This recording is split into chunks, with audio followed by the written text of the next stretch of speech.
네, 하나님 말씀 다니엘서 7장입니다.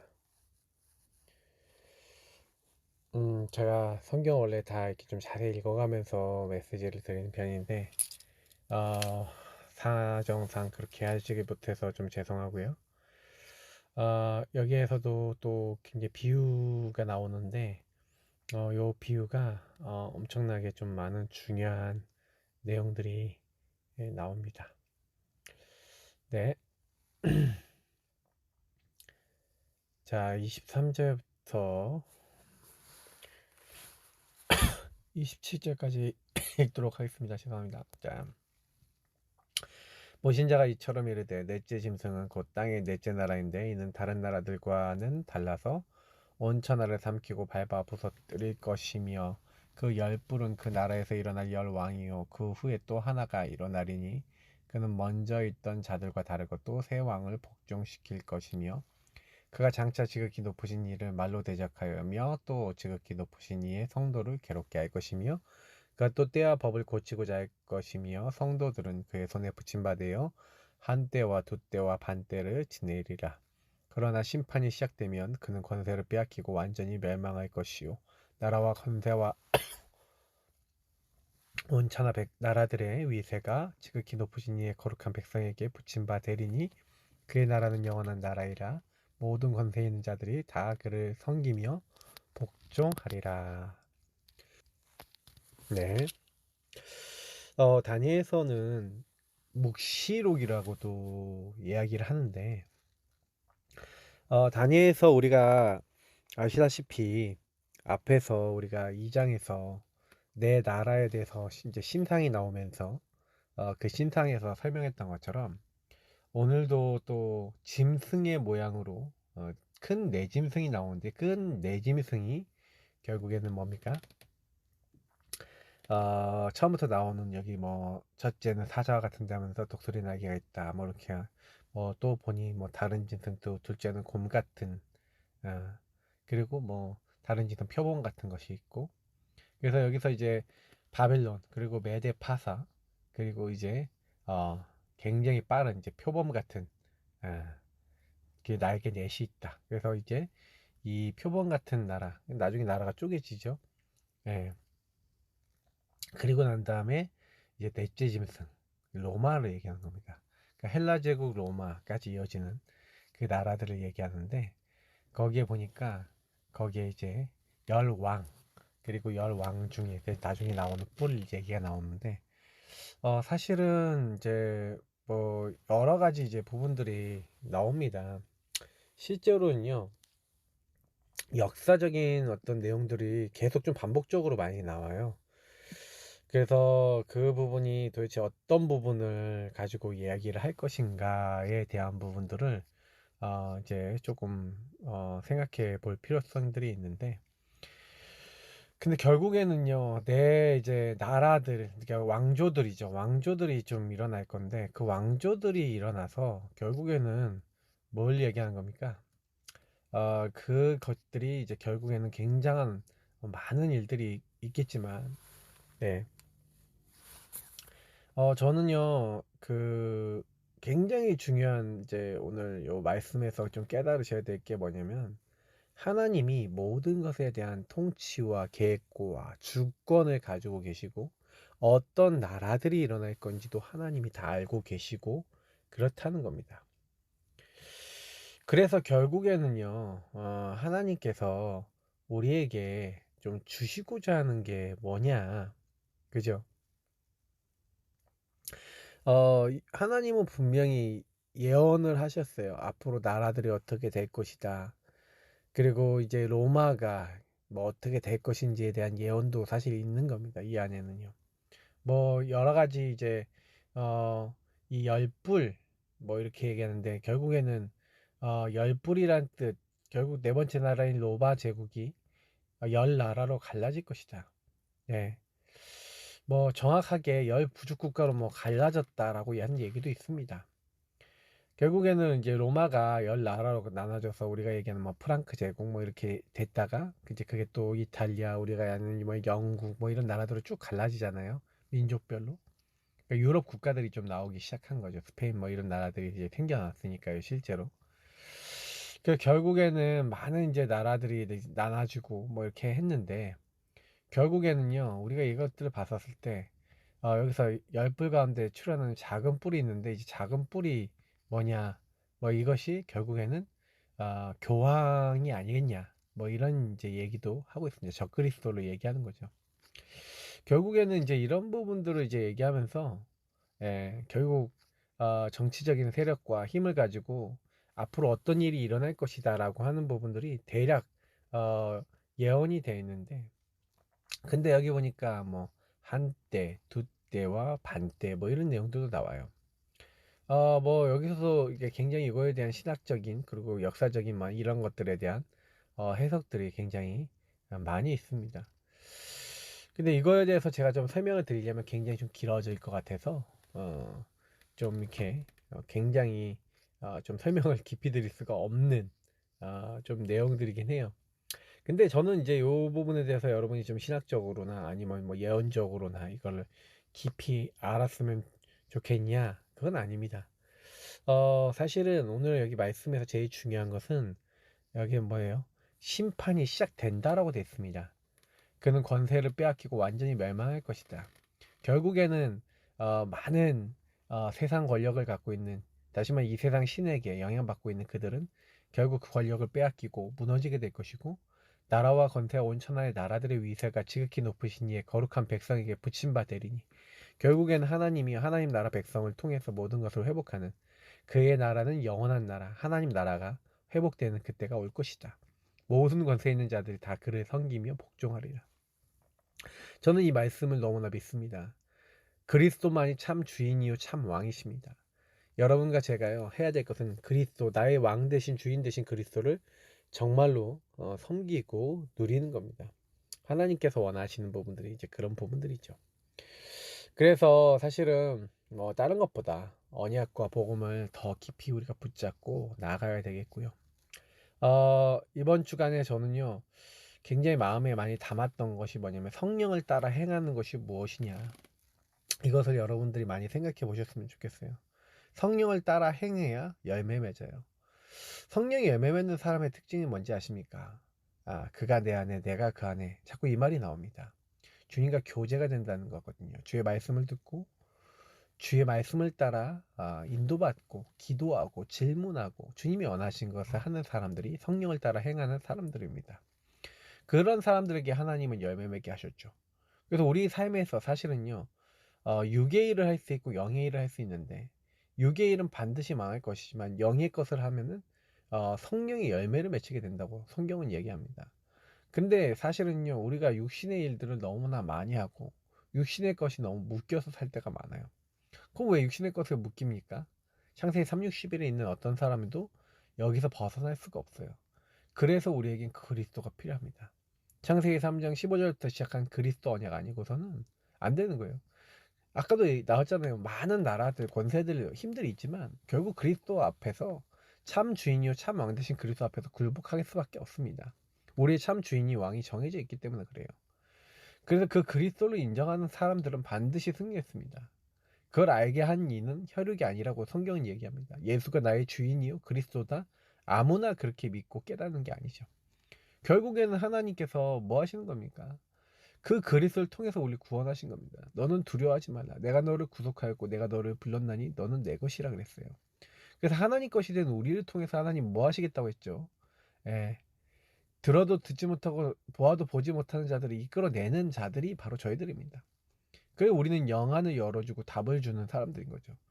근데 내가 유괴일을 묶여있다. 그걸 할 수 있겠습니까? 절대 불가능하죠. 그래서 하나님은 성령을 따라 행하라고 명령하신 겁니다. 육신의 일은 성령의 일을 방해합니다. 성령의 일은 육신의 일을 방해합니다. 서로 싸운다고 되어 있습니다. 그러니까 결국엔 우리가 하나님 중심으로 영의 것을 하지 않으면 우린 또 묶이고 잡히고 눌리고 시달리고 안 될 수밖에 없는 인생을 살아갈 수밖에 없습니다. 그래서 항상 우리의 평생에 참 주인 대신 그리스도를 붙잡고 살아가야 되는 게 우리가 해야 될 일들이죠. 그래서 결국에는 나는 영의 일을 가지고 사냐 육의 일을 가지고 사냐, 이제 이거를 항상 질문하시면서 우리는 가셔야 됩니다. 그래서 하나님 나라의 일을 구하지 않으면, 다시 말하면 내가 주인 되고 육신의 것을 따라가면 그건 뭐라고요? 열매를 못 맺는다고 됐습니다. 육에 속한 자는 성령의 열매를 맺지 못하고 어떻게 된다고요? 성령의 것을 받지를 못하는 거예요. 하나님의 것을 받지를 못해요. 예, 완전히 망하게 된다고 성경은 돼 있는 겁니다. 이 땅에서 굉장히 실패하게 돼요. 구원받은 사람이 그렇게 산다? 하나님 나라 유업으로 못 받으니까 계속 고통받으면 지옥같이 살아야 되고, 사실은 불신자는 당연히 지옥 가는 것인데, 신자가 지옥같이 살다가, 지옥은 안 가지만, 지옥처럼 인생을 보냈어야 되겠습니까? 그게 본질이 이제 빗나간 거죠. 근데 여러분하고 제가 영의 것을 하고 성령의 인도를 받고 성령을 따라 행하면 성령의 열매가 맺힌대요. 이게 굉장히 중요한 말입니다. 제가 성령의 열매에 대해서 이번 주에 설교할 때 설명을 많이 드렸지만, 이 성령의 열매에 대한 이 단어들 하나하나가 굉장합니다. 그죠? 진짜 아가페 사랑, 무조건적인 사랑, 하나님의 은혜를 받으니까 사랑이 되는 거예요. 품어지는 거예요. 은은한 기쁨이 있는 겁니다. 그리고 뭐예요? 화평, 연합이 되는 거예요. 연합이 안 된다니까요. 오래 참으면 돼요. 기다리고 인내할 수 있어요. 좀 자비, 양선, 뭐 착하게 좀 이렇게 그 사람들을 좀 든든하게 세워나갈 수 있는. 그러면서 말씀에 관련된 게 충성과 온유 이런 말씀들이에요. 하나님 말씀에 충성, 그리고 뭐예요? 그 말씀 따라 모든 거 생각하고 길들여져서 그 안에서 뭐예요? 선택도 말씀 안에서 하는 겁니다. 절제는 뭐예요? 해야 될 거 하지 말아야 될 걸 구분할 수 있다는 얘기죠. 그래서 24절에 이런 말씀이 있어요. 그리스도 예수의 사람들은 육체와 함께 육체와 함께 그 정욕과 탐심을 십자가에 못 박았느니라. 내가 원하는 것을 십자가에 못 박았다는 거예요. 나는 죽었다는 거죠. 갈라디아 2장 20절입니다. 어마어마한 축복인 거죠. 근데 이 갈라디아 2장 20절에 이 축복을 가지고 있는 사람에겐 자꾸 하나님의 열매를 맺게 하신다는 거예요. 우리는 하나님의 열매를 맺기 위해서 기도해야 됩니다. 성령의 열매를 맺으면 그때부터 내 힘과 상관없이 되어져 갑니다. 왜? 하나님이 행하시니까요. 저는요, 하나님 나라의 유업을 받는 게 중요하다 생각합니다. 우리가 조금만 기도하면 하나님이 주시는 거기 때문에 내가 노력해서 받는 게 아닙니다. 하나님께 구하시고 좀 이 부분을 찾는 게 굉장히 중요합니다. 그래서 오늘 기도 시험 메시지, 사실은 제가 뭐 다 정확하게 완벽하게 또 메시지 할 수 없지만, 네피림 치유 무슨 말입니까? 창세기 6장이 뭐가 병든 겁니까?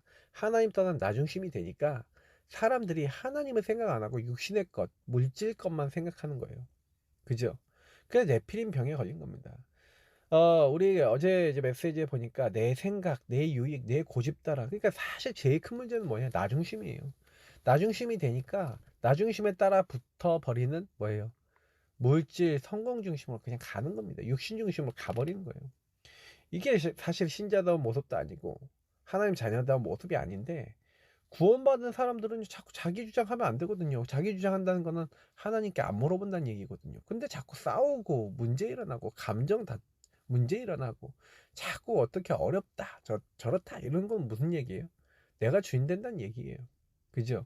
우리가 정신과 마음 경제 문제로 고통받는 사람의 치유를 두고 기도해야 되는데 내가 오히려 시달리고 있어. 저 인간은 왜 저래? 우리 성도들은 왜 저래? 그 사모님들이 사실은요, 교회 불만 먹고 목사님께 불만 많고 막 불만 많다. 그 제일 병들기 좋아요. 그리고 우리 뭐 사모님들만이 문제입니까? 평신도들도 마찬가지거든요. 육신의 눈으로 모든 걸 보잖아요. 그럼 병든다니까요. 그럼 우리가 어떻게 기도해야 될까? 말씀 흐름과 기도 흐름을 타라. 말씀과 기도 증거에 대한 리듬을 타야 된다. 이게 삼원을이잖아요. 근데 여러분, 삼원을 어떻게 해야 되냐? 내가 원하는 말씀 말고 하나님이 원하시는 말씀 잡으셔야 됩니다. 그죠? 특히 복음의 말씀 잡으셔야 돼요. 예수가 그리스도 대신 복음의 말씀 붙잡고 그 말씀을 내 것으로 삼는데 어떻게 해야 돼요? 복음 안에서 생각하고 하나님 안에서 판단해야 돼요. 보세요. 정신질환 앓는 사람들이 대부분요, 조급증이 심해요. 내가 뭔가 내 문제를 해결해야 되고 내가 내 문제를 바꿔야 돼. 이것이 굉장히 심한 거예요. 요걸 바꿔야 됩니다. 사실 이런 사람들은요, 호흡 이렇게 깊게 천천히 들이마셔서 천천히 뱉으면서, 그러면서 뭐 하는 거예요? 하나님께 질문하는 거예요. 질문하고 그 하나님 원하신 것도 생각해보고, 이제 이런 어떤 부분들을 해야 되는 겁니다. 사실은요, 왜 그러냐면은 사실 하나님의 계획과 말씀 언제 찾을 수 있어요? 그렇게 좀 이렇게 묵상도 하고 질문도 하고 호흡도 하고 막 이러면 이게 보여지거든요. 영적 질병이 치유가 안 되는 이유가 뭐예요? 조급해요. 그러니까 아주 조급하고요. 어떻게 보면요.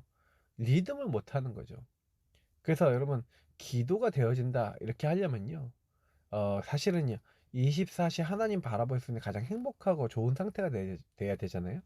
근데 그게 딱 되려면 제일 먼저 해야 되는 게 뭐냐면 내가 주인 된 거 내려놓는 거예요. 나 중심 내려놓고요. 정확한 말씀이 붙잡혀지기 위해서는 내 생각 내려놓고 내 기준 좀 내려놓고 하나님이 원하시는 게 뭔지 질문하면서 하나님의 것을 먼저 찾고, 그리고 뭐예요? 하나님이 기뻐하시는 게 뭔지, 나에 대한 계획과 소원이 무엇인지를 정확하게 찾을수록 치유되어집니다. 그러면요, 그때부터요, 병들어 있는 사람들을 돕게 되는데, 정신병, 아까 얘기했잖아요. 조급하다 그랬잖아요. 정신병자들을 엄청 도울 수 있어요. 영적으로 시달린 사람 엄청나게 도울 수 있어요. 이런 사람들이 거의 뭐예요? 호흡도 짧고요. 생각도 짧고요. 행동도 너무 급해요. 그러니까 사실은요, 저는 제가 많이 정신문제인 분들하고 같이 얘기해고 소통해 보면은 자기 생각이 너무 빨라요. 앞서 나가는 거예요. 하나님 거보다 내 생각이 더 앞서요. 그러니까 병이 걸려요. 하나님이 원하시는 게 뭘까를 계속 질문하는 게 중요하고요. 하나님이 원하시는 것을 찾아서 그걸 신뢰함으로 기도하다가 응답 받아보는 게 굉장히 중요합니다. 하나님의 응답을 못 받은 사람은 자꾸 흔들려요. 그래서 조금 묵상한 훈련, 질문 훈련, 이런 것이 중요합니다. 그리고 그때 믿음의 신앙 고백과 신앙의 것들 선택하는 훈련, 이런 것들이 쌓여서 뭐가 되는 겁니까? 영적인 발판이 되고 응답이 돼서 새 힘을 얻게 되는 거예요. 그래서 나의 능력이 완전히 회복되고 다른 사람을 치유하고, 다른 사람 변화시킬 수 있는, 치유 다락방이 뭡니까? 내가 치유되고 다른 사람 치유하는 건데, 저는 이게 제일 좋은 부분이 포럼이라 생각합니다. 복음으로 결론난 사람들의 포럼, 그리고 복음으로 결론난 사람들의 믿음 고백, 그리고 복음으로 결론난 사람들의 미션과 기도 제목 소통, 그리고 그 안에서의 실제적인 어떤 것들이 많은 사람들을 살릴 수가 있어요. 결국에는요, 우리가 작은 사역처럼 보이지만 내가 먼저 왕, 제사장, 선지자 되신 주님이 주인 되셔서, 내가 그 주인 되신 주님이 주신 말씀을 붙잡고 말씀 잡고 기도만 했는데 하나님 역사하신 걸 나누게 되면 나도 모르게 치유되고 다른 사람도 치유가 돼요. 굉장히 중요한 겁니다. 237개 나라 5천 종족 살리는 방법이 나 한 명이 작은 응답들이에요. 그게 쌓여서 많은 사람들 살리게 되는 겁니다. 오늘 뭐 여러 가지 말씀드렸지만 결국에는 하나님은 말씀을 이루십니다. 다니엘에게 주었던 것처럼 앞으로 하나님이 이루실 것이다. 주인이 행하실 것이다. 그런 게 있습니다. 그럼 반드시 그게 이루어지죠. 그리고 이루어졌습니다. 지금도 이루어지고 있습니다. 그렇다면 성령을 따라 행해야 될 이유는 분명히 있는 겁니다. 하나님 나라를 유업으로 받지 못할 것들을 우리가 가능하면 버려야 되겠고요. 잘 안 버려지고 자꾸 찾아온다. 그러면 영적 싸움을 해야 될 줄 믿습니다. 영적 싸움을 하는데도 잘 안 되시는 분들이 있죠.